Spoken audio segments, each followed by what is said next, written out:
Hello everyone, welcome back to today's video. Be sure to like, subscribe, turn on notifications. I'm filming this at 8 p.m. for you guys because I had to scrap my other video because I just had to talk about Taylor today because she got engaged. She got engaged 3 days before the podcast aired. Like, he proposed right after she filmed. I'll pop all of the pictures up on the screen. But that rock, that is the fattest rock I've ever seen in my entire life.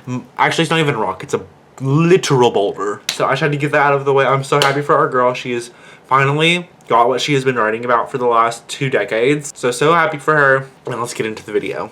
So today's video is going to be about all of the theories and Easter eggs we have so far for the life of a showgirl. But I just feel like after all of this digging we've done, I feel like the FBI, CIA, NSA should hire us. Just because we've done so much work. I feel like we could solve murder. We really could. Every murder in US history we could solve. But we're going to talk about the Easter eggs first, but before that, I just wanted to get out of the way and clarify what an Easter egg is. So Easter eggs are very direct and obvious, and we should not be doing AP calculus on an Easter egg. And Easter eggs will never direct back to Taylor's personal life. They will always tie back to her music and her work. So let's get into 4 of the Easter eggs that were in the podcast, and then we're going to get into some theories. The TS logo on the shelf is all of the variants, so obviously, I'm going to show you all of the variants and how they line up. So we know we've gotten 3 variants. We've gotten the shiny bug, the bubbles and champagne, and the baby that's show business. Those are the 4 variants that we've gotten so far, and they all line up with one of the locks. Now, there are little Easter eggs in the CD variants, but I am going to make a whole nother video on the track list, which I feel like ties more into the variants that we saw with the CDs. So tell me in the comments if you guys want that video, because I am planning on making one. I just don't know when it's going to be put out. So tell me in the comments some of your theories for that. There was also a jar of friendship bracelets in the back. And she also had a more orange colored lipstick, which we obviously know is the color of this era. And there was a 90s book, which is tying into another theory that I have later in this video. So we're going to get into my first theory. Taylor has had this idea for a while because she has been liking tweets about how the idea has existed for much longer. She just did not know how to execute the idea. And she also said she's been wanting to make it for a very long time. Obviously, we don't know how long she's wanted to make this for, but I feel like it is very telling as to how long she's been wanting to make this for, because she is going back to just Max Martin and Shellac, and she isn't working with Jack or Aaron. I feel like we actually came together in a really beautiful way, the 3 of us, Shellback, Max, and I. Which I'm so sad, which I've already said. I also think that it was written on the 1989 tour, which is why she only addresses the Eras tour while she's talking about the recording. But when she's talking about the writing and the actual creation of the album and the ideas and the era, she says very vague words and says the tour, this tour, that tour. She never actually says the specific tour. I also think that we are going to get something with Singapore because Travis said we could be in Singapore and it's very hot and humid under the stage. So I know that obviously Taylor prepped him for all of the things to say. I don't know tell me guys in the comments what we think is happening with Singapore. Okay, my next theory, there will be an extra track. So let me explain this. I already said that there was a 90s book in the back, and so this was something that was done in the 90s.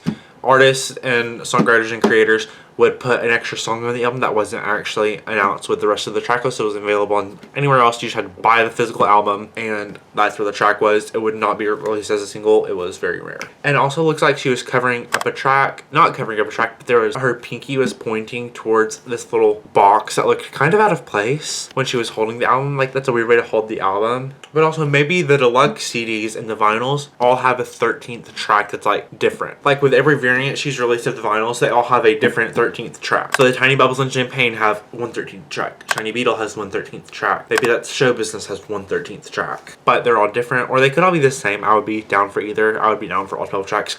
She has said that this is a perfect album, and it wouldn't be the same album if you took away one song. It wouldn't be the same album if you added one song.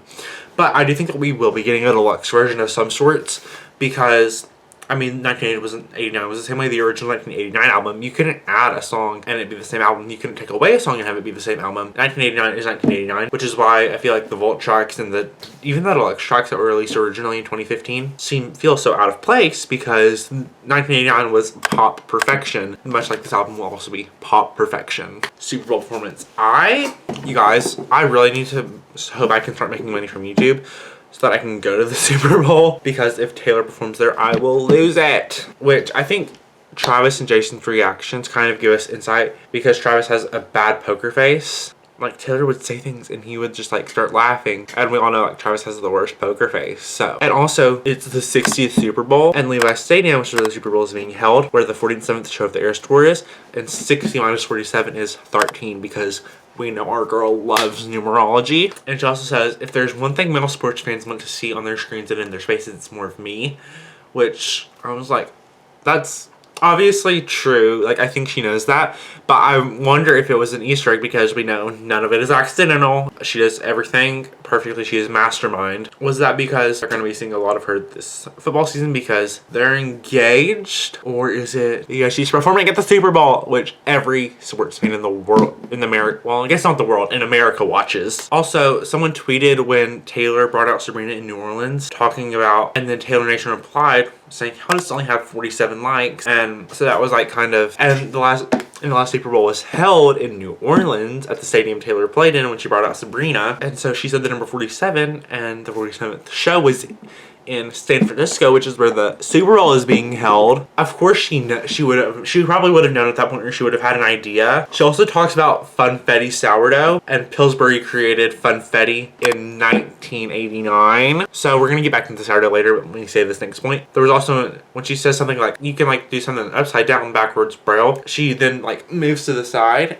and like right here was Travis' Super Bowl trophy upside down backwards. So the whole Super Bowl theory is that Taylor says the number 60 a lot, and she also had Travis' Super Bowl trophy on the shelf, and this year is the 60th Super Bowl. So sourdough takes up 60% of her brain. Super Bowl 60. Hold on to the sourdough. The 47th show of the Eras Tour was played at Levi Stadium in San Francisco, which is where the 49ers play.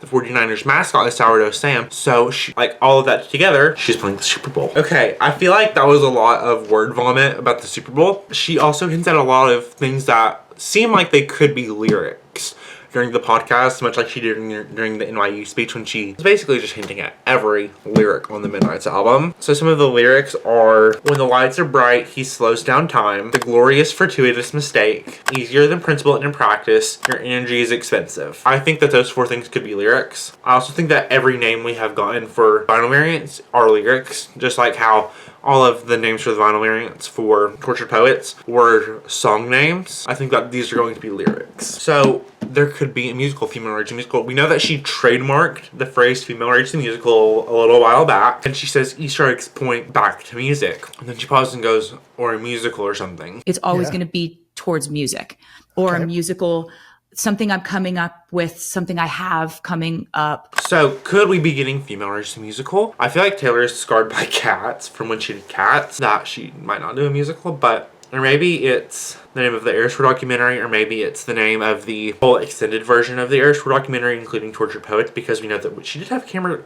crew following her around on stage during Vancouver, which, hold on to Vancouver, I'm going to get back to it. She also said sourdough, she mentioned 16 months. This leaves me to wonder, if we get a deluxe edition, will there be 4 deluxe tracks, making 16 total songs? Also, 16 months from when the podcast came out is her birthday.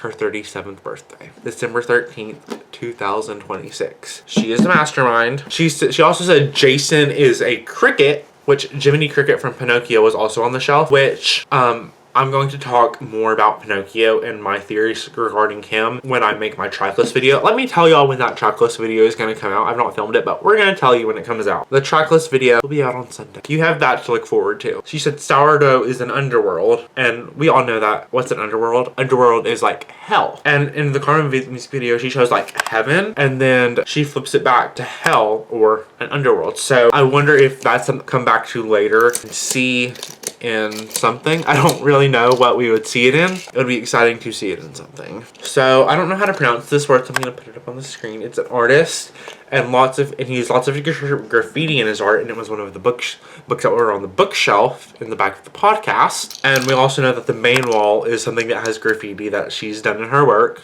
I wonder if that was her kind of way of telling us that that was the original order of the re-records. And also we know that Karma was at the summit at 12 o'clock on the band wall. So could this be Karma, like the Lost album? Because we know like Karma the Lost album was supposed to come between, what Reputation was supposed to be, but she had to scrap it because she had a scandal. But I'm going to also do another video on that, so stay tuned for that, where I'm going to explain more. So I wonder if that was also her way of telling us this album is Karma, or if it's just her karma. So that is going to be all for today's video. Be sure to like, subscribe, turn on notifications, and I'll see you guys on Friday. Bye!